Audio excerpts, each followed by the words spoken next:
Okay, so we've talked a lot about how to allocate costs in this chapter, and we put a lot of focus on selecting the appropriate cost driver. And we said that the selection process isn't easy.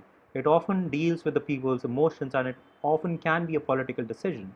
And so in this example, I want to illustrate exactly what I mean by that. And by walking through this example, hopefully you'll get an idea of how important it is to choose the appropriate cost driver and how it can really be an emotional or political decision. So let's look at this for example. It says due to the budget cuts, the copying budget for the School of Business has been significantly reduced to $36,000. So now the school only has $36,000 a year to pay for copying, and School of Businesses do a lot and a lot of copying. And so this has been a big reduction in the copying budget. It says that the dean of the School of Business needs to allocate $36,000 across four departments: the management department, the accounting, the finance, and the marketing department.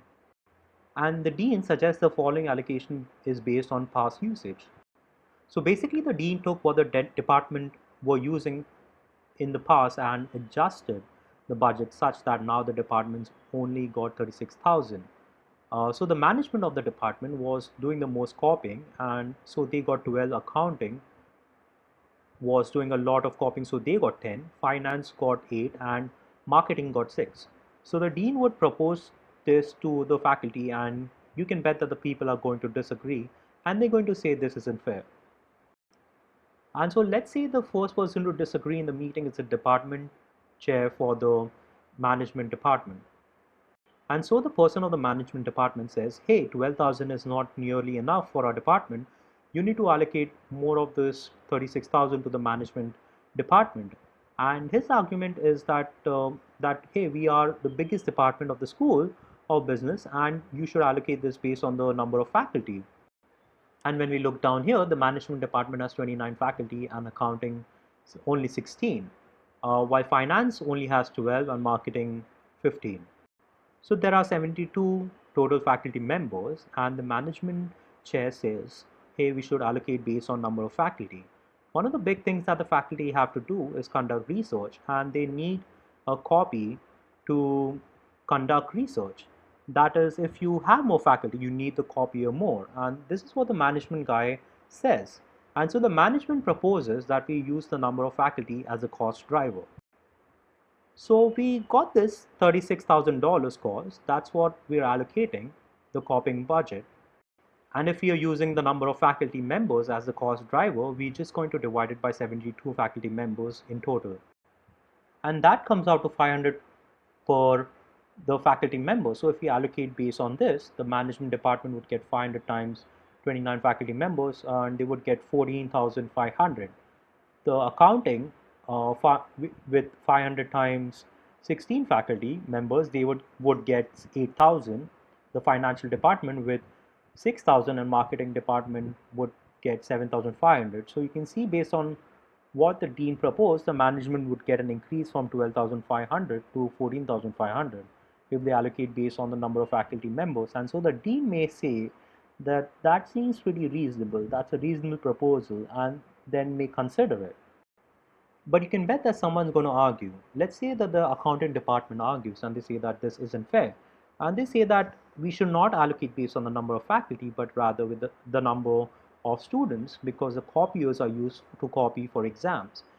It's used to copy quizzes, it's used to copy homework and all kinds of things related to students. And so we should allocate based on the number of students. And so if you look here, the number of students, you can see the management department has 330, the account department 360, as it teaches the more students. So even though they have a small faculty, they teach bigger classes and they teach more students. And finance has 290 and marketing 220. So there's 1200 total students. So we allocate based on the number of students, let's say. So if you take the $36,000 copying budget, we've divided the cost driver, which is now students, the base of 1200, and that would give us $30 per student.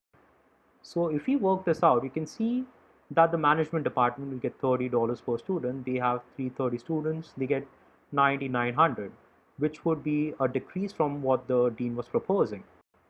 The accounting department will get $30 per student. They will have 360 students, so they get 10,800, which is an increase from what the dean originally proposed.